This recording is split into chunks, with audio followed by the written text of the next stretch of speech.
and Ms. Gallant, 6 minutes. All right. Firstly, for Madam Kemp, Minister Blair announced in February of this year $46 million to acquire new counter-drone equipment for Latvia to defend against Class 1 drones. Is this new system sufficient to detect and destroy incoming Russian Lancet kamikaze drones? And then I asked Ms. Kemp from RAND that question. Oh, do I respond right now? Yes, please. Or, okay, so I cannot tell you off the top of my head specifically what type of drone it will be effective against. What I do want to say that, in fact, when I spoke about the capabilities that Baltic states really need assistance with, they are working on counter-drone capabilities, but assistance in terms of counter-drone capabilities is very important. And here, I mean, counter-drones against a number of different types of drones, starting from very small ones, because those can be used, as we know, also to do attacks. We see plenty of those examples from both sides in Ukraine, in the war in Ukraine, to all the way to much larger, much more sophisticated, complicated drones as well. So Shahid would be sort of, let's say, a bigger one. So here, I would say the counter-drone capability is needed across the spectrum.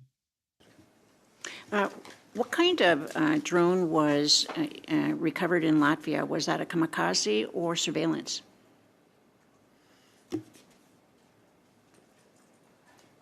She's muted. You went on mute. I think you just put yourself on mute. Yeah, so that was the Iranian Shahid drone. And I understand, so Shahid drone is basically like a loitering munition type of unmanned aerial system. So yes, you may refer to it as also as a kamikaze drone or as a suicide drone, right? It's basically an autonomous flying weapon. So that is what was recovered in Latvia. Investigation is still ongoing, so we only know what has been in the media. Thank you. We know that they have recovered it there. Okay, Mr. Arel, the lack of ground-based long-range anti-air capabilities like Patriot missiles or NASAMS for our troops, especially defending Latvia, vulnerable to the high-altitude aircraft like Tu-160 and the Tu-95 bombers, cruise missiles, and hypersonic missiles. How can we defend ourselves from these threats without any plan from our government to acquire long-range SAMs to counter these threats? Is the question related to the Baltics or to Ukraine? To Latvia. To Latvia. I cannot really address the Latvia situation. I'll leave that to my colleagues. All right. Address Ukraine. Would Mr. Sederman be able to address that? I can try. I would say that the Latvia situation is a multilateral effort, and so we would be depending on our allies for the help in air defense. The United States has air defense capabilities in the region. The British, the Germans have some capabilities. The benefit of the Baltics regions, it's small, so the threats that are facing us are not only facing us, but they're facing our allies in the region. So we don't have the capability. They're currently trying to reinvest in that capability. But no, we don't have that ability ourselves at this moment. So this may be for Mr. Arel. There's also the ground-based air defense project, GBAD, that claims to defeat threats posed by rockets, artillery, mortar munitions, air-to-surface missiles, and drones, with attack aircraft and helicopter relegated to second targets. Why hasn't our government seen the need to counter threats from high-altitude bombers, given their ability to launch cruise missiles and, more worryingly, hypersonic? And that would apply to Canada as well as Latvia. What I can say regarding Canada from my Ukraine vantage point, I don't see a political will really to engage to make major changes in what Canada can provide abroad and what Canada can produce for itself, as you referred to.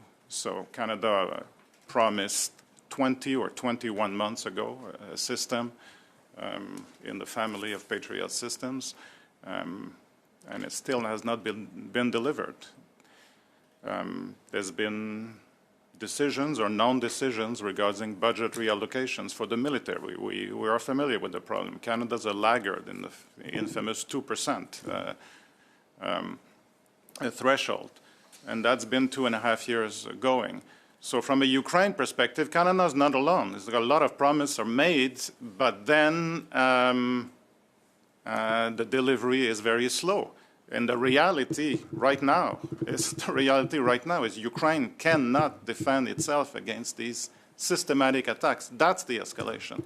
The escalation is Russia is doing more and more and more of these attacks on civilian targets, which is why the strategy in Ukraine has to be now dual, to change, not just to expect how can we defend ourselves while we're being destroyed, but to go on the offense.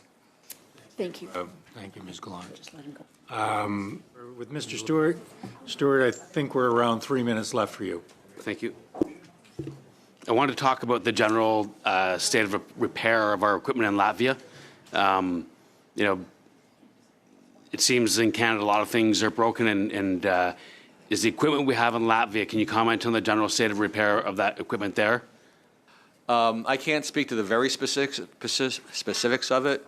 I think generally we send our best equipment to the field, and I would say that in my conversations with the folks I had in the battle group, the reports about various things are a bit overstated in terms of the lack of resources.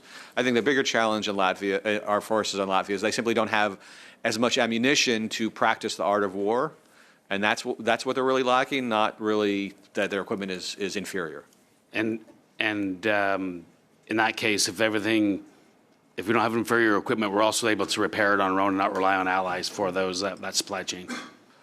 I can't speak to the specifics of the supply chain, but again, the idea of the alliance is we're supposed to be interoperable. We're supposed to be able to have our allies help us do things. We don't, the way the battle group is organized is that we don't have Canadians in every position because we have allies in some of these positions. So some of the maintenance of this stuff is maybe done through allied supply chains, and that's not a bad thing. Okay, we talked about 1,500 troops every 6 months. That's 3,000 troops a year. Do we have the regular forces and the reservists to supplement that at a trained and ready condition? I think we do in the short term. The challenge is that it becomes a recruiting and retention problem because the troops want to have new and different experiences. And so people are now on their second, third, fourth tours.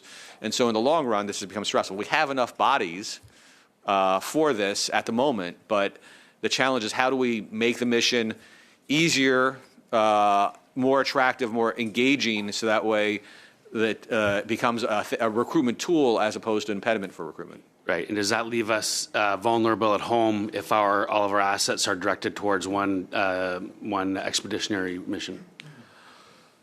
No, because our other adversary that we think of as China, and our army is not really designed to fight a war with China. It would not be called upon to send troops to China.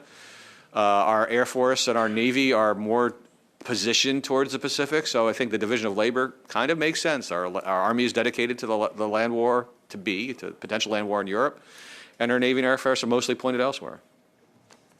Do you have more time? Okay. Where do we stand versus other countries with respect to our contribution to the Ukraine war? I don't have the latest statistics on this. I think we're probably in the middle of the pack. There are lots of countries that made bigger promises than us and haven't delivered. We've made a fair amount of commitments.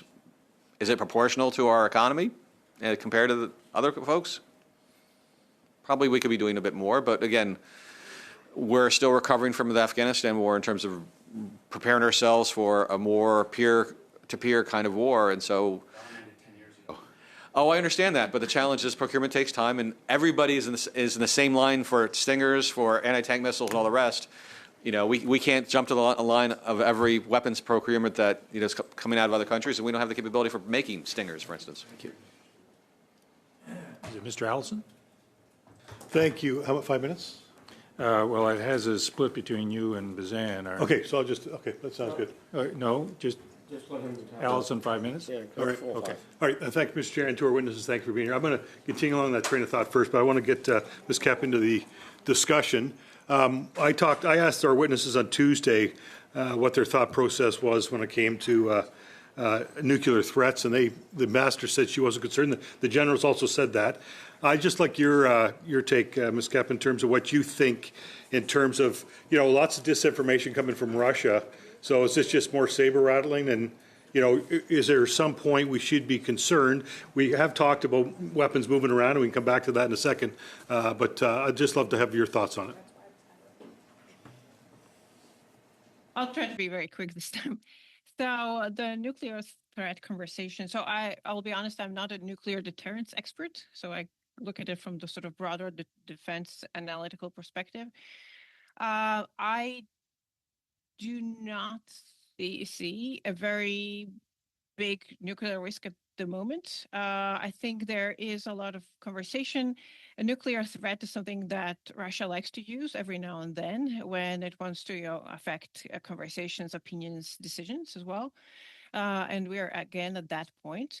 And I also want to caution against the fact that really, you need to have a conversation about what it actually is to have, sometimes you say, oh, well, use of a tactical nuclear weapon as a deterrent.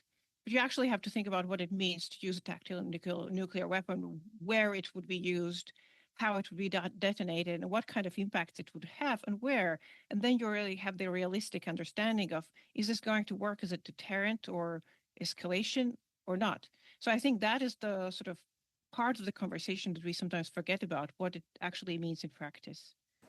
Thanks. Hey, Sarah, back to you, because we have been talking about it. So at what point do you mentioned as pieces move around the board, we may be concerned, but I just love to have your final thoughts on that.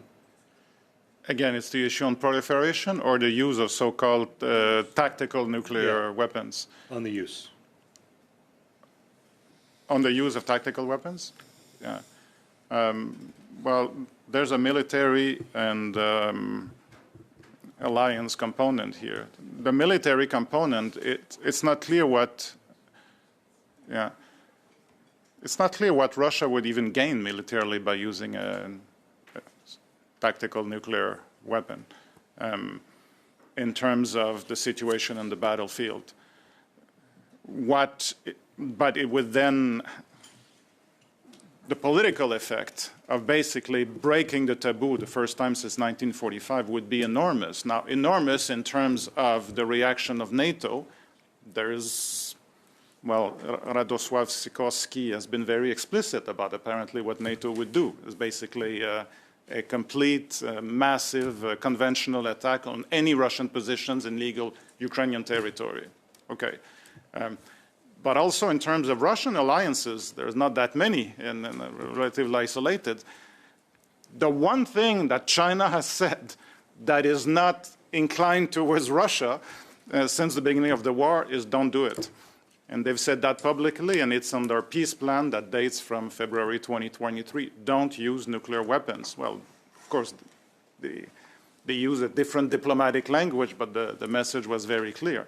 So the cost, the military gain is questionable. The political, the military cost might be huge coming from NATO, but then the diplomatic and then alliance, and therefore also in terms of supply chain, a lot is coming from China that has dual use, might be too high for the Russians, would be my understanding. Thanks. Go ahead.